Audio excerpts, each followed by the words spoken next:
Saturday, you can see the two teens forced the door open, grabbed the driver, and demanded his keys. They hopped in. You're going to see it right there. They tried to take off, but wait a minute. I don't like clowns.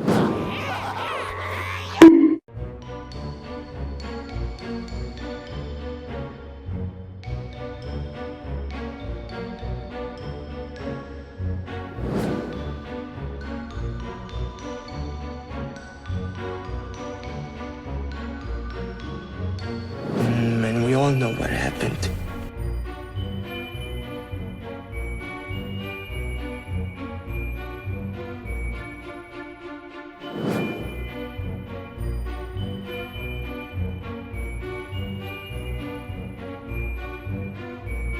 Middle Easterners, Pakistanis.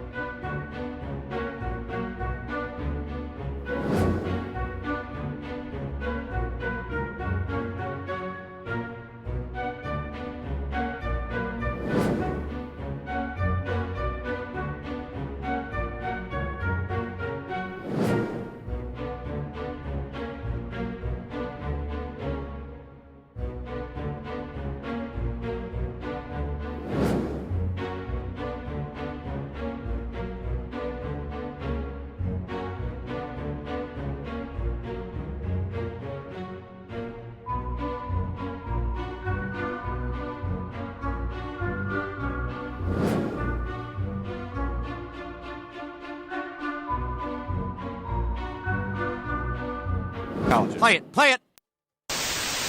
The shortest distance to the nearest loony bin.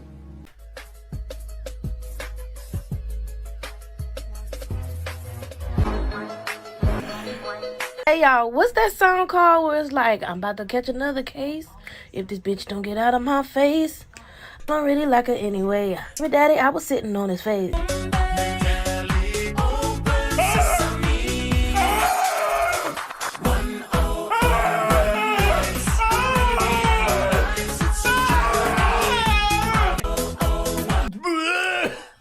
Police say on New Year's Day, around 6 p.m. local time, Payette police were called to the 600 block of North 8th Street for a suspicious man seen near a parked railroad car attempting to light something on fire.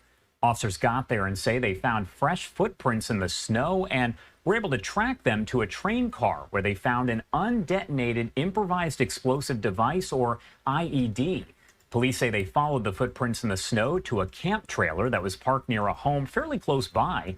Officers say 40-year-old Brent Shirai, seen right there, tried to run from the camp trailer but surrendered to police officers after a short chase. He was taken into custody, we're told, on unrelated warrants and later booked into the county jail on those warrants, but also additional charges for possession of a destructive device, which is a felony, possession of a controlled substance, also a felony, and possession of paraphernalia, which is a misdemeanor. Half of y'all don't know if y'all don't fuck with me or if you want to fuck me. Girl, you're like an angel from heaven. Let me slurp that water up. What the fuck? Look at me while you die, Batman. Look at me. I can't. What the fuck is that?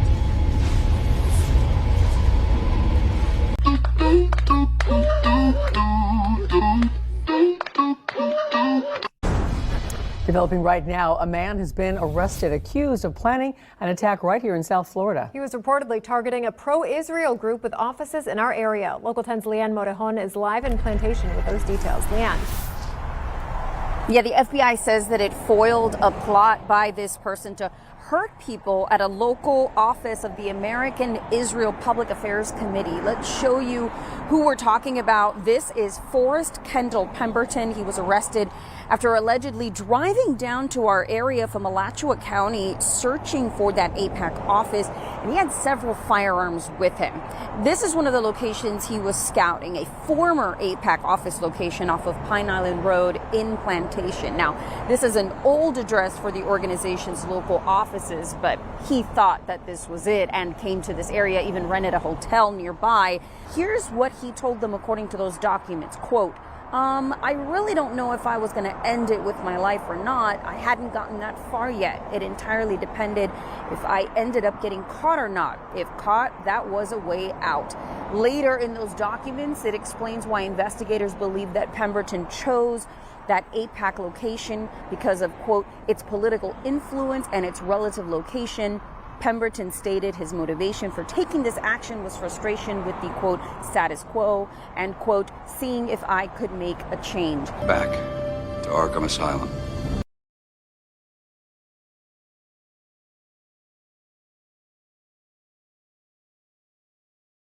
18 and 17-year-old from D.C. are facing charges in Montgomery County connected to a carjacking. But it's the surveillance video that really tells the story here, and it makes your blood boil. It shows the victim there finishing up pumping gas in Germantown on Saturday. You can see the two teens forced the door open, grabbed the driver, and demanded his keys. They hopped in. You're going to see it right there. They tried to take off, but wait a minute. Nope, they couldn't. It's the best anti-theft device you can have. It was a stick shift, manual transmission. Turns out those young suspects didn't know how to drive it. The usual suspects. You don't have to live like this.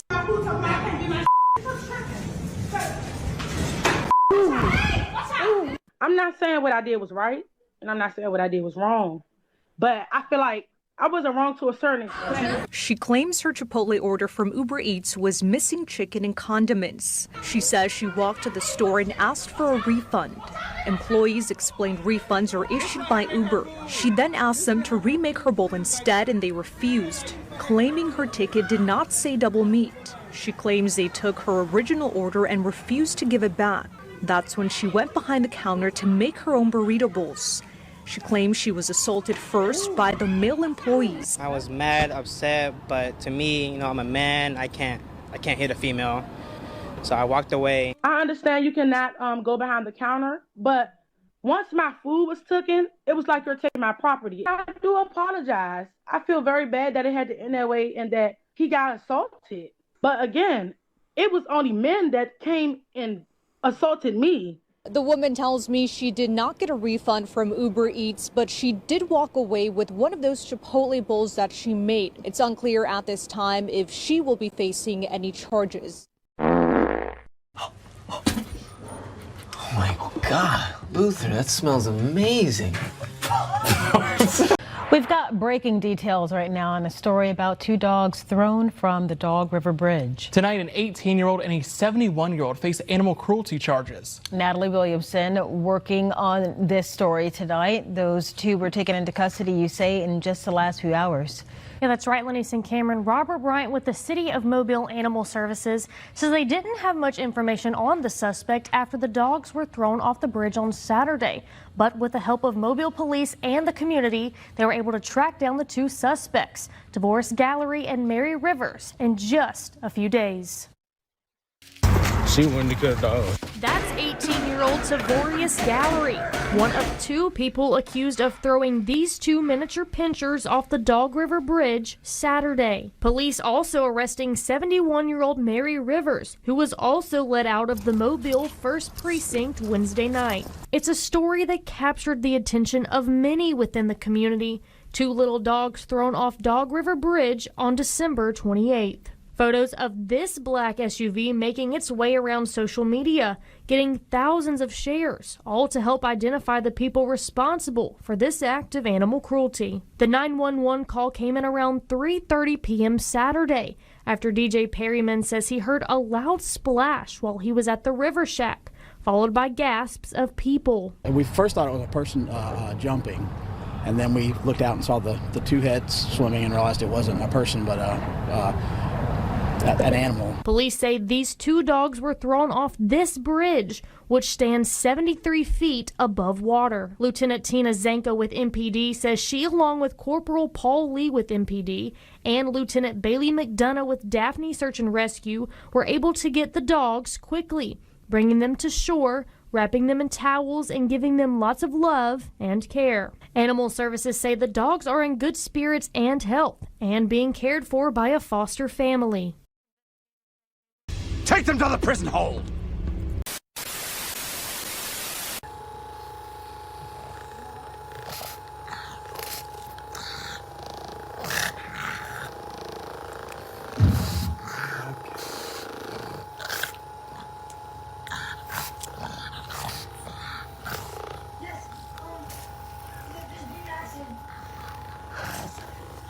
Say I love you. I love him.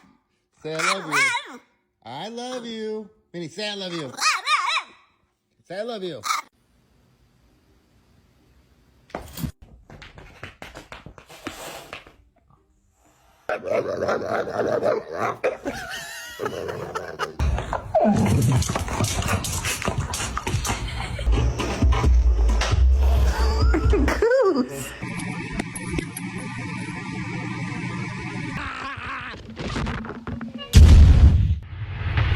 It is a messed up world.